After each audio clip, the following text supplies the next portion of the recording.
자, 가장 먼저 감정평가의 뜻이 뭐냐는 걸 좀 파악하셔야 되는데 나중에 기본서를 받아보시면 여러 학자들의 다양한 주장이 서술되어 있습니다. 근데 그것은 기본서이다 보니까 뭔가 있어 보이려고 적어놓은 것뿐이지 사실 시험에 안 나와요. 그럼 어떤 부분이 나오느냐? 바로 이 대목이죠. 감정평가라 하면 토지 등의 경제적 가치를 판정하여 그 결과를 가액으로 표시하는 것을 말한다. 이 부분이 출제가 되는데 왜 여기가 출제가 되느냐? 이 내용 자체가 감정평가에 관한 규칙, 즉 일종의 법입니다. 감정평가 규칙의 조문이에요. 이 자체가 법조문이라서 출제는 이렇게밖에 안 됩니다. 그러니까 나머지 기본서 보실 때 학자들의 주장은 참고 삼아 기본서에 대한 예의가 있으니까 한번 읽어는 보시되 두 번 다시 읽을 필요도 없는 거고 외울 필요는 더더욱 없는 겁니다. 이 조문만 알아두면 되는 겁니다. 아시겠죠? 그럴 때 왜 감정평가가 필요할 수밖에 없느냐? 기본적으로 우리 부동산이 가지고 있는 여러 가지 특성들 때문에 우리 부동산 시장은 불완전 시장의 성격을 띨 수밖에 없어요. 근데 불완전 시장에서는 그 물건의 값어치, 즉 가치와 그 물건의 가격이 일치하지 않는 경우가 많습니다. 이걸 예쁘게 말하면 가격이 왜곡된다고 하는데 무슨 말이냐? 예컨대 1억의 가치가 있는 물건이 시장에서 거래될 때 어떤 때는 2억에 거래되는 경우도 있겠고 또 어떤 때는 5천만 원에 거래되는 경우도 있지 않겠습니까? 맞죠? 그럼 1억짜리, 값어치는 1억짜리인데 가격은 5천이 되는 경우도 있고 2억이 되는 경우도 있다. 그럼 값어치, 즉 가치와 가격은 일치해요? 일치하지 않아요? 일치하지 않죠. 이것을 가치와 가격이 불일치한다고 얘기하고 좀 더 예쁘게 포장하면 가격이 왜곡된다라고 얘기합니다. 그렇기 때문에 이 부동산의 경우는 가격이 가치를 정확히 반영했다고 보기가 어려우니까 가격과는 별도로 이 물건의, 이 땅의, 이 건물의 정확한 값어치가 얼마가 되는가를 평가할 필요가 있겠죠. 그래서 감정평가가 필요하게 된다. 이런 말이 나오고 있는 겁니다.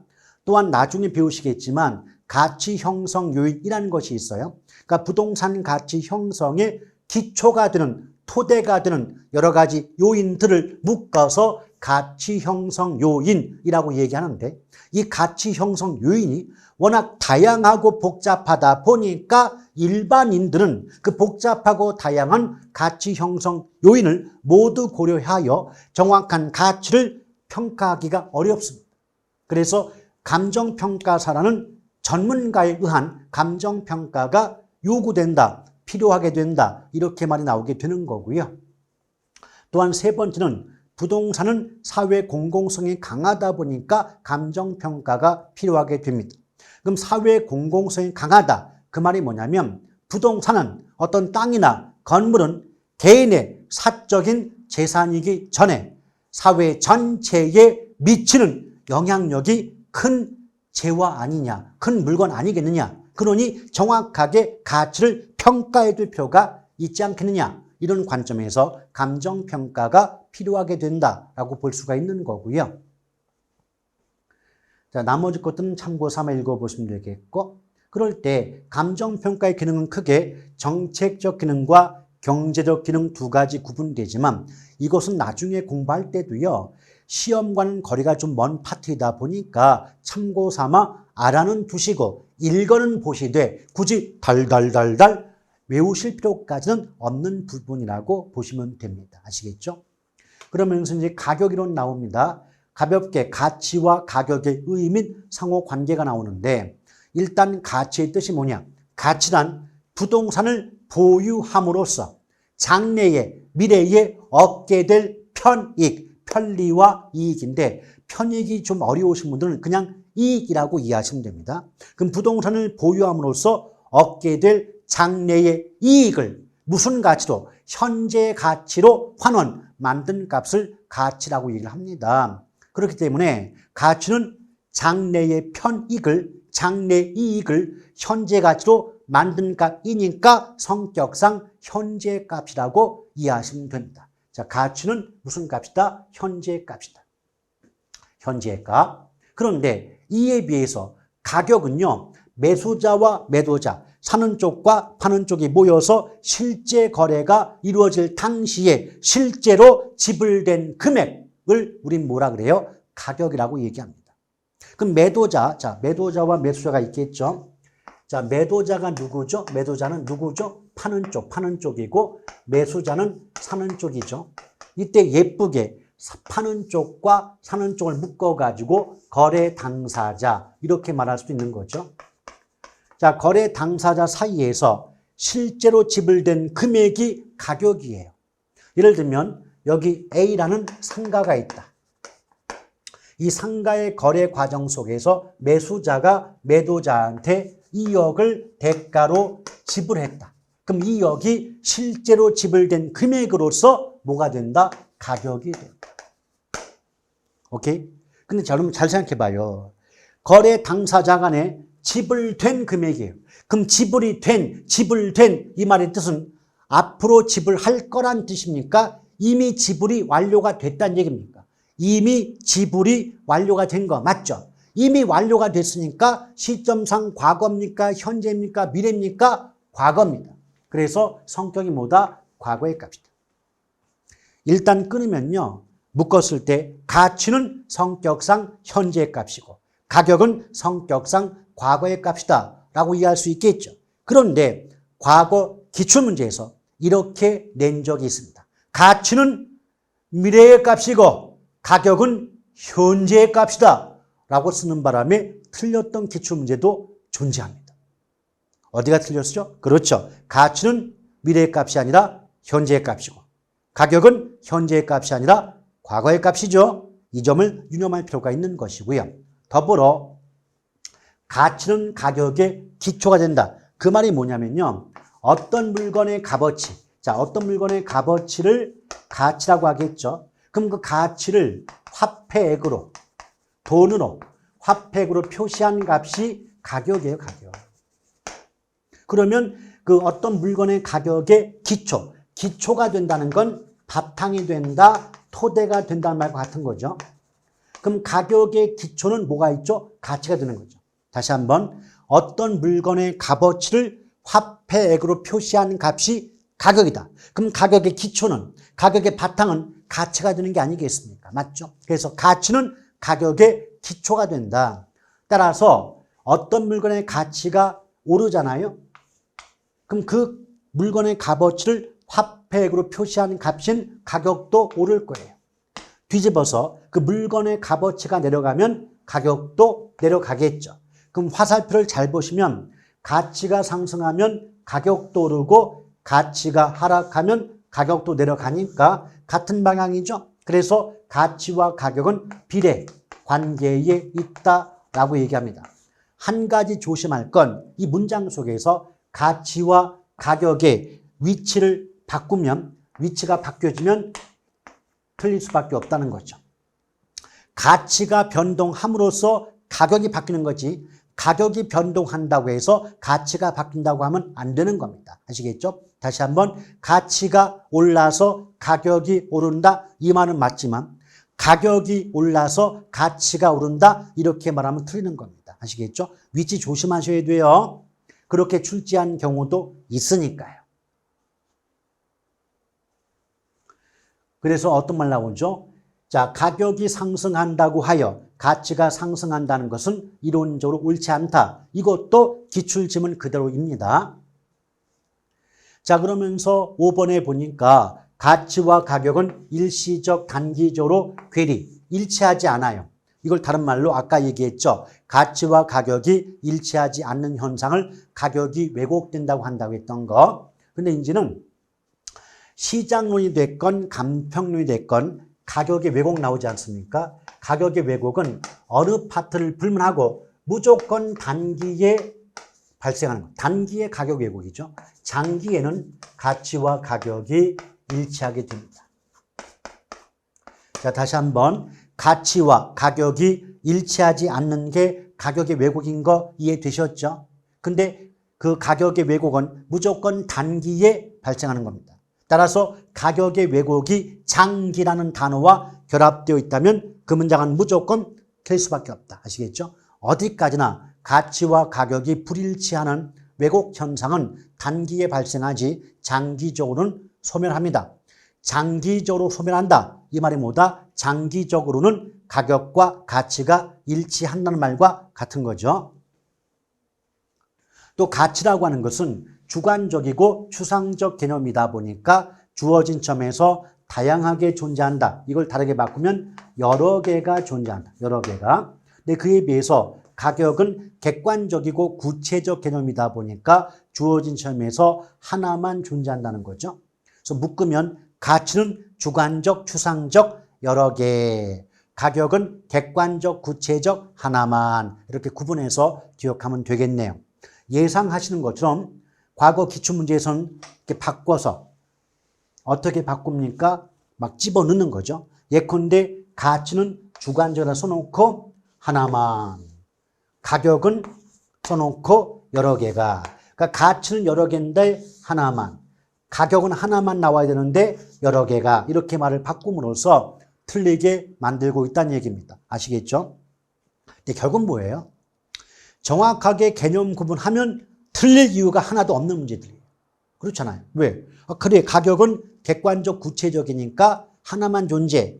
그것만 알면 되는 문제를 가격 써놓고 객관적, 구체적인 말은 맞았는데 여러 개가 존재한다. 하나만 존재한다고 외워야 되는데 여러 개가 존재한다. 외우는 것도 확실하게 외우지 못했기 때문에 순간적으로 착각하시고 그래서 정답이 어긋나잖아요. 그렇죠? 그래서 제가 여러분께 바라는 건 뭐냐면 학습할 때요. 가장 중요한 건 이해와 암기가 병행하는 게 가장 좋은 방법이에요. 맞죠? 근데 이해만 한다거나 또는 외우기만 한다거나 어느 한쪽에 치우친다면 바람직한 학습이 아니고 따라서 결과도 좋지 않을 수밖에 없는 겁니다. 아시겠죠?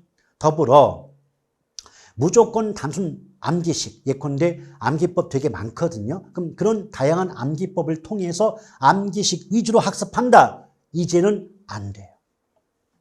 물론 그 한 몇 년 전, 넓게 보면 한 6, 7년 전부터 출제 경향 패턴이 바뀌어가지고 단순 암기법으로는 안정적인 점수 확보가 어려워졌거든요. 그리고 약간만 문제를 좀 약간 패턴과 좀 다르게 내면요. 그냥 외우신 분들은 손을 못 대십니다. 왜? 나는 외우기만 했는데 상대방이 문장을 바꿔놨단 말이죠. 그럼 내가 외운 말이 없거든요. 그럼 손을 못 대시는 거예요. 그래서 되게 어렵다고 하는데 어려운 게 아니에요.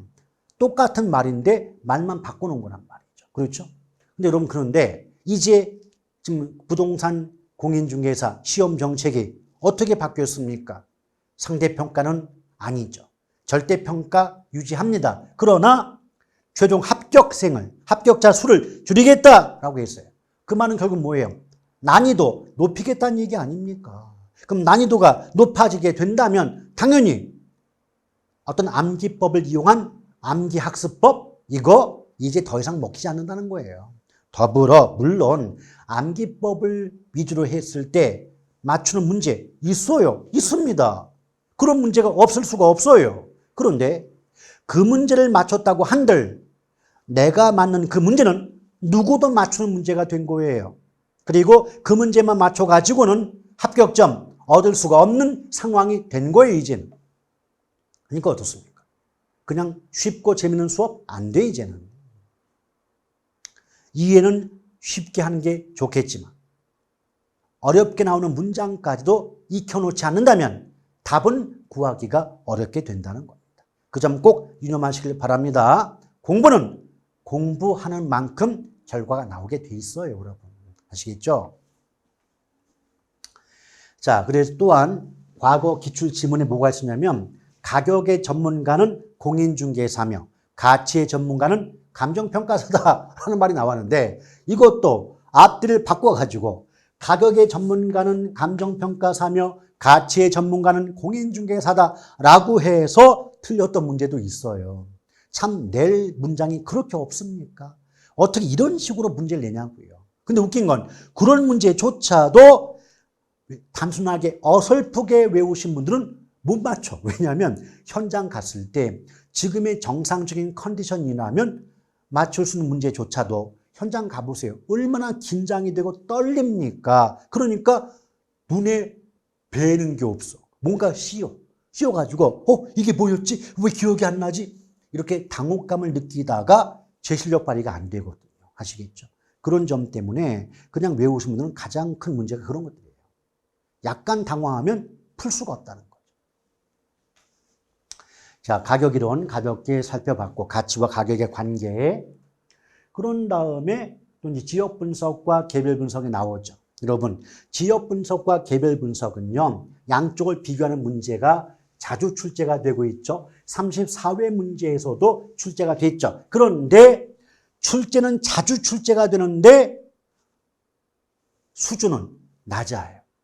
그러니까 우리가 항상 배워왔고 익숙해왔고 외웠던 몇 가지만 비교가 된다면 어렵지 않게 정답을 구할 수 있는 부분이 바로 지역 분석과 개별 분석 파트라고 보시면 돼요. 그럼 지역 분석은 뭐냐? 감정평가의 대상 부동산이 있을 거 아닙니까? 그럼 대상 부동산에 영향을 줄 수 있는 지역적 특성을 파악하고 그래서 그 지역 내 부동산에 대한 표준적 이용과 가격 수준을 판정함의 목적 있는 분석이 바로 뭐다? 지역 분석이라고 보시면 돼요.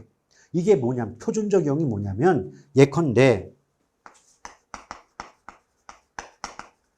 자, 감정평가의 대상이 되는 부동산이 A라는 건물이라고 가정을 해볼게요. 그렇죠? 그러면 이 A 건물이 속해 있는 지역이 바로 인근 지역인데 그 인근 지역이 예컨대 뭐 상업지역이다. 또는 뭐 주거지역이다. 이런 용도 지역들이 있지 않겠습니까? 맞죠? 그러면 이 감정평가의 대상이 되는 그 부동산이, 그 물건이 속해 있는 또 이 물건에 영향을 줄 수 있는 지역적 특성이 무엇이냐를 파악해서 그 지역은 대부분 무슨 용도로, 그 지역 내의 부동산이 대부분 어떤 용도로 이용되고 있느냐를 파악하는데 이 대부분의 용도를 바로 뭐라고 한다? 표준적 이용 그래요. 표준적 이용이다. 여러분 가볍게 한번 말씀드려 볼게요. 여기 농촌이 있대, 농촌. 농촌 지역에 A라는 건물이 위치해 있다고 가정해 볼게요. 그러면 농촌이라고 해서 모든 부동산이 다 농업 용도로 이용되는 건 아니죠. 자, 모든 부동산이 농업 용도로만 이용되는 건 아니죠. 맞지요? 그러나 대부분의 경우 농업 용도로 이용되는 것도 맞잖아요. 맞죠? 이 대부분의 이용을 뭐라고 한다? 대부분의 이용을 뭐라 그래요? 표준적 이용 그래요. 그래서 감정평가사가 감정평가의 대상이 되는 A 건물에 영향을 주는 지역적 특성을 파악해 봤더니 A 건물에 영향을 주는 주변 지역의 다른 부동산들은 대부분 농업 용도로, 대부분 주거 용도로, 대부분 상업 용도로 이용되고 있더라. 이것을 표준적 이용을 판정한다라고 얘기하고 있는 겁니다. 아시겠죠? 그러면서 가격 수준이 뭐냐면 가격 수준은 우리말로 가격대. 가격대가 얼마냐 그 말이죠. 여기 감정평가의 대상이 되는 부동산인 A 건물이 위치한 지역에서는 여기 이 건물이 예컨대 8층짜리 상업 용도의 건물이라고 가정해 볼게요. 예를 든다면 그러면 이 지역 내에 8층짜리 상업 용도의 건물은 대부분 가격대가 예컨대 20억 원대의 가격대가 형성이 된다라는 거 판정하는 걸 지역 분석한다 그래요. 자, 다시 한번 압축합니다. 지역 분석은 포인트가 지역이죠, 지역. 그러니까 감정평가의 대상이 되는 그 부동산에, 그 A라는 건물에, 어떤 땅에 영향을 줄 수 있는 지역적 특성을 파악해서 그 지역 내 부동산은 대부분 무슨 용도로 이용이 되고 있더라 하는 것과 그 지역 내 다른 부동산은 가격대가 어느 정도로 형성이 되고 있더라 하는 것을 파악하는 것을 지역 분석이라고 얘기합니다. 이때 그 지역 내 다른 부동산은 대부분 무슨 용도로 이용되고 있더라 하는 것을 표준적 이용을 판정한다고 얘기할 것이고, 그 지역 내 부동산이 대부분 가격대가 어느 정도가 형성이 되고 있더라, 이 말을 가격 수준을 판정한다라고 얘기하고 있다는 겁니다. 아시겠죠? 그런데 말이에요, 여러분. 제가 얘기하고 싶은 건 실제 문제에서 야, 표준적 이용의 뜻이 뭐냐? 가격 수준 뜻이 뭐야? 라고 물어보지는 않는다는 거죠. 다만 표준적 이용 가격 수준 판정, 이 말 나오면 개별 분석이 아니라 지역 분석이 답이 된다. 이 정도만 알고 계셔도 정답을 구하는 데는 전혀 지장이 없다는 겁니다. 아시겠죠? 그래서 제가 여러분에게 표준적 이용의 뜻이나 가격 수준의 의미를 알려는 드리고 있지만 실제로 그 내용을 물어보지는 않는다. 어떻게만 나온다? 표준적 이용 가격 수준, 이 말 나오면 지역 분석이 답이지 개별 분석이 답일 수가 없다는 겁니다. 이해되시겠습니까? 그러면서 뭐 지역 분석 시 뭐 유의사항 해갖고 어쩌고저쩌고 하는데요. 그것은 크게 신경 쓸 거 없고요. 다만 지역 분석의 대상 지역이 그게 세 가지가 있어요. 지역 분석의 대상 지역은 감정평가 규칙의 조문이기도 하기 때문에 정확히 알아두실 필요가 있습니다. 일단 종류만 먼저 볼게요. 지역 분석의 대상 지역은 첫 번째 인근 지역, 두 번째 유사 지역, 세 번째 동일 수급권, 세 가지로 구분이 됩니다. 일단 첫 번째 인근 지역은 요 의미 자체는 감정평가 규칙의 규정, 이 자체가 법조문이에요. 법조문 그대로 기억하셔야 됩니다. 잘 물어봅니다. 자, 법에서 어떻게 규정하고 있느냐? 인근 지역이란 대상 부동산이 속한 지역으로서 부동산의 이용이 동질적이고 지역 요인을 공유하는 지역을 말한다. 가치 형성 요인 중 지역 요인을 공유하는 지역을 말한다 라고 규정하고 있다는 겁니다. 과거 기출문제에서 지역 요인을 공유한다고 해야 되는데 개별 요인을 공유한다 라고 해서 틀렸던 문제가 있죠. 이렇게 말한 건 바로 작년 34회 문제에서도 이렇게 출제가 돼가지고 틀린 문장에 해당이 됩니다. 자, 그 다음에 다른 건 크게 필요가 없겠죠. 근데 인근 지역과 유사 지역의 가장 근본적인 차이점은요, 감정평가의 대상이 되는 그 부동산이 속한 지역은 인근 지역이지만 그 대상 부동산이 속하지 않은 지역이 유사 지역이라고 보시면 됩니다.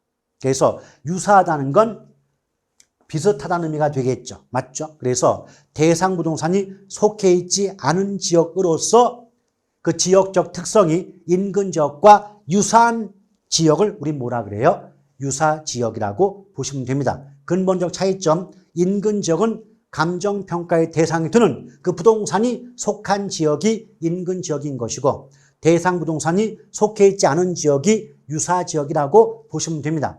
기출문제에서 어떻게 출제가 되느냐? 유사 지역 써놓고 대상 부동산이 속한 지역이라고 씀으로써 땡! 틀리게 만드는 경우 은근히 많습니다. 그러니까 의미만 정확히 기억하고 계신다면 어렵지 않은 문제들이에요. 모두 아시겠죠?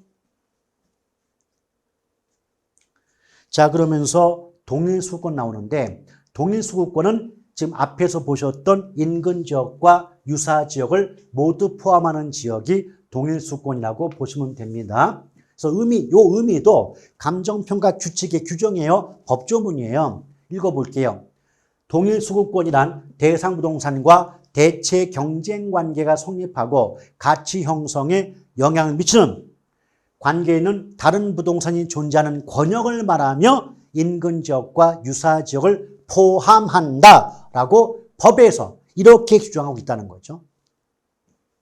또 용도별 동일수급권 판정이 나오는데 사실 문제로서 큰 중요성은 없고 하나만 기억하면 좋겠네요. 후보지와 이행지. 우리 예전에 첫 번째 시간에 부동산의 분류를 배울 때 토지 분류 중에서 후보지, 이행지가 있었거든요. 후보지와 이행지는 둘 다 어떤 땅이, 어떤 토지가 지금의 용도에서 다른 용도로 용도가 전환 중에 있는 땅, 용도가 바뀌고 있는 과정 중에 있는 땅을 각각 후보지와 이행지라고 배웠던 기억이 아직 나진 않겠죠. 뭐 처음부터 배웠던 말 전부 기억하신다면 천재고요. 그렇죠? 자, 그럴 때 이런 후보지와 이행지의 동일 수록권을 판정할 때는 원칙과 예외가 있습니다. 원칙은 이행 전환 후가 원칙이고 예외로 성숙도가 낮다는 말 나오면 이행 전환 전의 상태를 기준으로 판정함이 예외죠. 이 말이 뭐냐? 제가 분명히 그랬잖아요. 후보지가 됐건 이행지가 됐건 지금의 용도에서 다른 용도로 용도가 바뀔 땅이에요. 어차피 용도가 바뀔 땅이니까 지금의 용도가 아니라 바뀌고 난 후에 용도를 기준으로 동일 수록권을 판정해야 되기 때문에 이행 전환 후에 토지 종별과 일치한다. 이렇게 말이 나올 수 있겠죠. 근데 성숙도가 낮다는 것은 아직 멀었다. 아직 용도의 전환이 완료될 때까지 시간이 오래 남았다. 그럴 때는 이행 전환 전 용도가 바뀌기 전에 토지의 종별과 일치한다라고 보시면 됩니다. 이게 무슨 말이냐면 여기 A라는 땅이 있어요. 내 땅이 지금의 용도가 예컨대 공업용이다. 근데 이 공업용대의 땅인 A 토지가 지금 앞으로 주거용지로 바뀌고 있다. 주거용지로 용도가 바뀌고 있다. 이건 주거이행지거든요. 그럼 여러분 생각해 봐요. 감정평가사 입장에서 이 토지의 동일 수록권을 판정할 때 지금 이 땅이 지금은 공업 용도로 이용되는 땅이지만 그럼에도 불구하고 어차피 이 땅은 주거 용도의 땅일 거야. 주거 용도로 용도가 바뀔 땅 아니겠습니까? 맞죠? 그럼 앞으로 주거 용지가 될 땅이니까 감평사 입장에서는 주거 용도로 보고 주거 용도로 보고 동일 수록권을 판정하는 게 원칙 아니겠습니까? 왜? 어차피 주거 용지가 될 땅이니까 말이죠. 이해 가시겠습니까? 오케이? 그래서 자, 이행지가 나오건 후보지가 나오건 동일 수록권이 나온다라고 한다면 이행지 후보지의 동일 수록권은 원칙이 앞으로 바뀔 땅 기준이니까 이행 전환 후에 토지 종별과 일치한다. 후. 근데 예외는 성숙도가 낮다. 이 말 나오면 이행 전환 전이 예외가 된다. 자, 다시 한번 후보지나 이행지의 동일 수록권 원칙 후 예외 전 아시겠죠? 그렇게 구분만 하시면 어렵지 않게 정답 구할 수 있어요. 그런데 이런 지역 분석을 거치고 난 후에 대상 부동산에 대한 분석이 바로 뭐다? 개별 분석이라고 보시면 됩니다. 이렇게 보시면 돼요. 그러니까 지역 분석이 있고요. 개별 분석이 있지 않습니까? 그러면 순서상 지역 분석을 먼저 하고 이걸 바탕으로 개별 분석이 나중에 이루어지는 거죠. 그래서 예쁘게 말하면 지역 분석이 선행 분석이고 개별 분석은 후행 분석이다 라고 얘기합니다. 근데 보통은 일반적으로 지역 분석은 개별 분석에 선행한다. 먼저 이루어진다. 이런 식의 문장이 나오고 있는 거고요. 그럴 때 한마디로 성격을 압축해보면 지역 분석은 환경의 영향을 분석하는 거죠.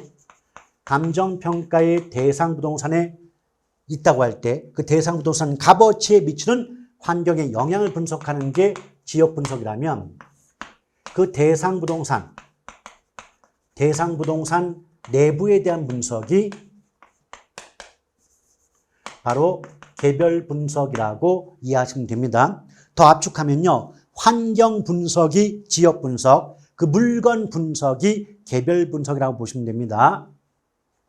그럼 감정평가의 대상이 되는 부동산이 A라는 주택이다. 그럼 주택이 있다면 이 주택 값어치에 영향을 주는 환경에 대한 분석이 지역 분석이라면 주택 자체에 대해 분석하는 게 개별 분석이라고 보시면 됩니다. 그럼 여러분 생각해 봐요. 환경을 분석하는 것과 그 물건 자체를 분석하는 것을 비교해 본다면 분석의 범위는 어느 쪽에 더 넓다고 생각이 드십니까? 환경의 영향 분석이 범위가 넓을까요? 그 물건 자체를 분석하는 게 범위가 넓을까요? 당연히 환경의 영향을 분석하는 게 범위가 넓을 수밖에 없겠죠. 그래서 지역 분석은 뭐다? 보다 지역 분석은 범위가 넓으니까 지금 광역적이죠. 광역적이고 거시적이며 종합적이고 전체적 분석이라고 보시면 되죠. 그에 비해서 지역 분석에 비해서는 개별 분석이 분석의 범위가 좁으니까 미시적이고 부분적이고 구체적 분석이란 말이 나올 수밖에 없는 겁니다. 아시겠죠? 또 우리가 첫 번째 총론 배울 때 부동산 특성을 배우시면서 우리가 이제 감정평가 시 지역 분석의 근거 또는 지역 분석이 필요한 이유가 되는 게 특성 중에는 부동성과 인접성이 있다고 얘기를 드린 바가 있고요. 물론 기억은 안 날 겁니다. 또 개별자가 붙으면 무조건 개별성이 답이라고 했던 거 기억하셔야 돼요. 나중에는. 그래서 지역 분석이니까 기초가 되는 바탕이 되는 부동산 특성은 부동성과 인접성이고 개별 분석은 개별자 붙었기 때문에 특성 자체도 개별성일 수밖에 없다라고 하는 것이겠죠. 나머지 가격 원칙은 우리 기초 때는 안 하니까 본 수업 때 얘기할 것이고 더불어 조금 아까 우리 배웠죠. 지역 분석의 목적은 크게 두 가지. 인근 지역의 표준적 이용 그리고 가격 수준 파악이 목적이 되는 거고 개별 분석은 대상 부동산의 최유효 이용 및 구체적 가격 판정이 목적이 된다. 구분하세요. 표준적 이용 나오면 지역 분석이 답이고 최유효 이용 나오면 개별 분석이 답입니다. 또 가격 수준을 파악한다고 나오면 지역 분석이 답이지만 구체적 가격 판정 나오면 개별 분석이 답이다라고 보시면 됩니다. 자, 나머지 것들도 어차피 본 수업 들어가면 전부 설명이 이루어지는 대목들이니까 기초 수업 때는 이 정도만 익혀두셔도 큰 지장 없어요. 이제 감정평가 3방식인데 사실 감정평가론에서 감정평가 3방식이 다른 부분보다는 중요성이 높다고 볼 수가 있겠죠. 그러나 제가 이미 전 시간에 언급했죠. 과거와는 다르다. 과거에는 감정평가사 못지않게 복잡하고 어려운 전문 용어가 난무했고 이론이 출제가 됐다. 요새는 복잡하고 어려운 이론 안 물어봐요. 걱정하실 거 없어요. 이제는 어떻게 물어본다? 이제 계산 문제는 2문제 나오고 나머지 간평 규칙이라든지 가격 공식에 관한 법률, 법조문 위주로 물어보는 거지 어렵고 복잡한 이론 물어보지 않으니까 걱정 않아도 상관이 없겠습니다. 일단 제목 자체가 3방식이죠. 그럼 예측합니다. 그래, 어떤 물건의 가치를 평가하는 게 감정평가인데 3방식이라는 제목이 붙었으니까 3가지 방식이 있겠구나 예측 가능하죠. 그런데 그 3방식 성립의 기초가 되는 이론이 바로 뭐냐면 마샬이라는 학자가 주장했던 가격 3면성이에요. 근데 제목 잘 봐요. 가격자가 나왔는데 3면성이 있지 않습니까? 그럼 제목만 해석해 보더라도 예측해 보건데 가격은 3가지 측면의 특성이 있다는 주장 아닐까 이런 예상 가능할 수 있지 않습니까? 맞죠? 그래서 가격 3면성은 마샬이 말할 때 어떤 물건의 가격 속에는 그 물건을 만들 때 들어간 비용이 포함되고 그 물건을 팔았을 때는 수익이 포함될 것이고 또 어떤 물건의 가격은 시장에서 다른 물건의 가격과 비교하여 결정이 된다는 점에서 시장성이라는 특성이 있지 않느냐. 결론, 가격 3면성은 가격 속에는 비용성, 수익성, 시장성이라는 3가지 측면의 특성이 있는 것이고 그 비용성, 수익성, 시장성이라는 3면성의 바탕을 두고 3가지 감정평가 방식이 성립이 된다는 거죠. 구체적으로 비용성의 바탕을 두고 원가 방식, 또 수익성의 바탕을 두고 수익 방식, 시장성의 바탕을 두고 비교 방식이라는 3가지 감정평가 방식이 성립이 된다는 겁니다. 그럼 구체적 내용을 따져보기 전에 그러면 마샬이 주장했던 가격 3면성의 바탕을 두고 원가, 수익, 비교 방식이라는 감정평가 3방식이 성립이 되었기 때문에 한마디로 압축해 본다면 마샬의 가격 3면성은 감정평가 3방식 성립의 기초가 된다, 토대가 된다라고 얘기할 수가 있지 않겠습니까? 맞죠? 그럴 때 감정평가 3방식의 체계를 가볍게 한번 따져볼게요. 각각의 방식마다 가격 관한 방법과 임대료 관한 방법이 구분되기 때문에 원래는 3 곱하기 2에 갖고 3방식 6방법이라는 말을 많이 썼습니다. 그런데 감평규칙이 개정되어서 토지의 감정평가는 공시지가 기준법이 신설됐거든요. 그래서 오늘날에는 3방식 7방법의 체계라고 이해하시면 되겠습니다. 자, 처음부터 볼까요?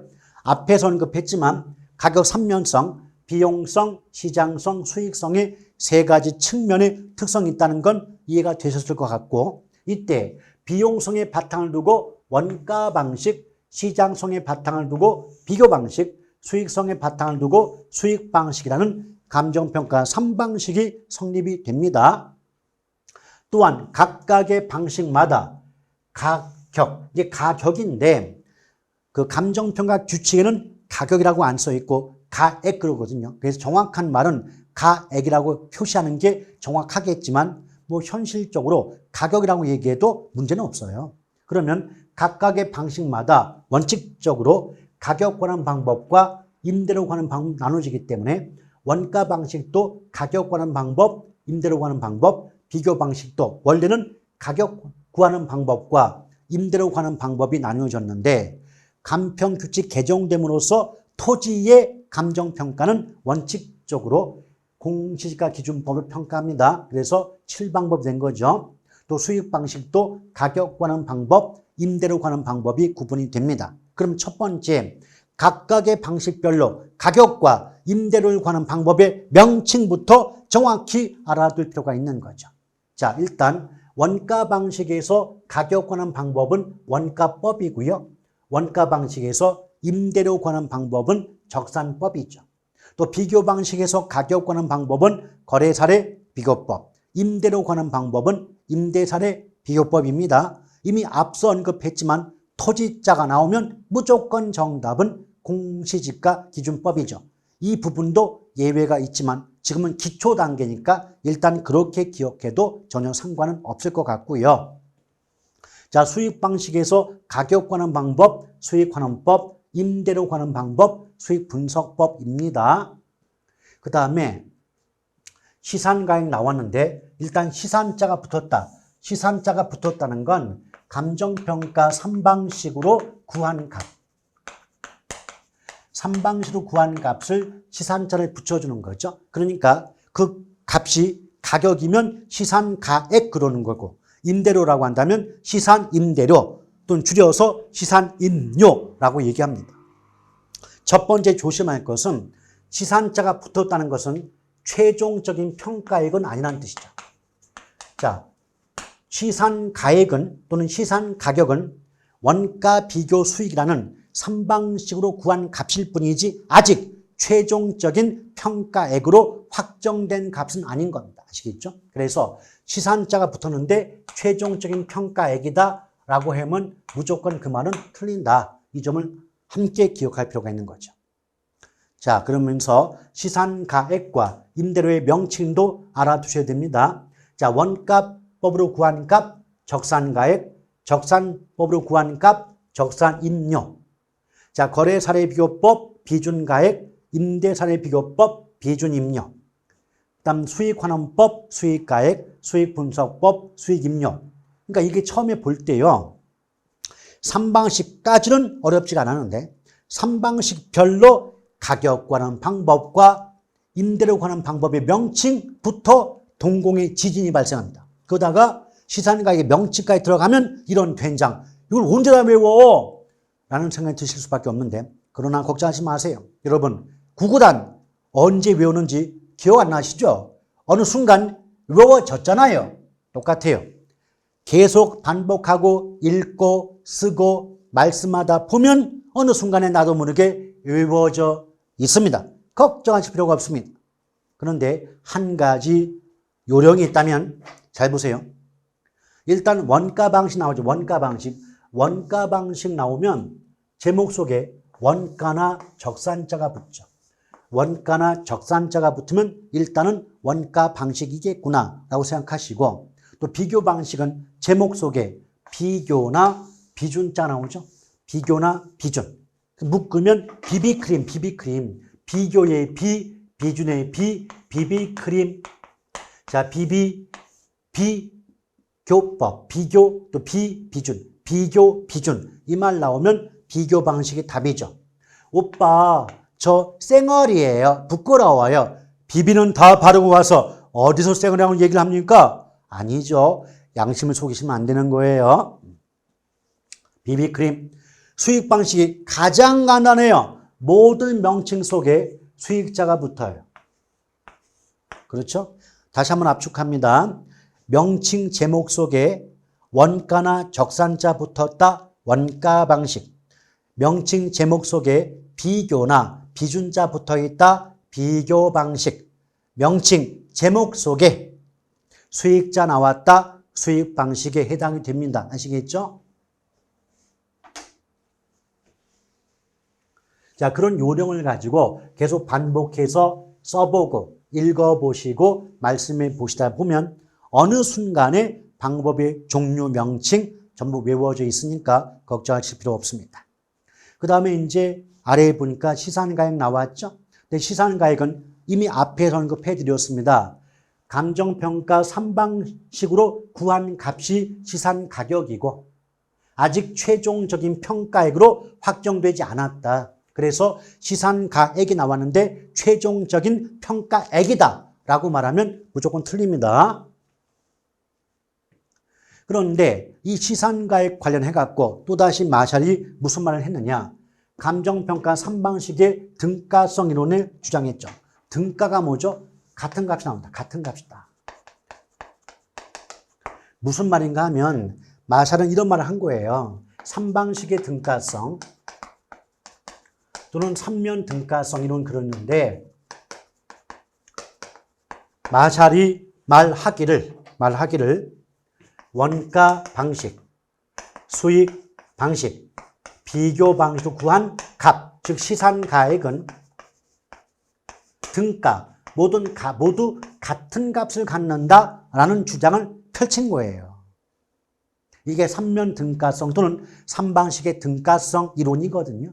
그런데 전제 조건이 뭐냐? 전제 조건. 완전 경쟁 시장이라면 그렇다 그랬어요. 근데 여러분 기억나시지 않습니까? 조금 전에도 얘기 드렸지만 우리 부동산 시장은 부동산이 가지고 있는 여러 특성들 때문에 기본적으로 불완전 시장이에요. 그럼 완전 경쟁 시장일 때 등가성, 원가, 수익 비교 방식 구하는 값이 모두 같은 값을 갖게 되지만 부동산 시장은 불완전 시장이니까 등가성, 같은 값이 나올 수가 없게 되는 겁니다. 아시겠죠? 그래서 뒤집어 볼게요. 그럼 완전 시장의 반대가 불완전 시장입니다. 그럼 불완전 시장이라면 3면 등가성, 3방식의 등가성이 성립이 안 돼요. 그 말은 결국 원가 방식, 수익 방식, 비교 방식으로 구한 값이 저마다 같다, 다르다, 일치하지 않는다, 다를 수 있다는 겁니다.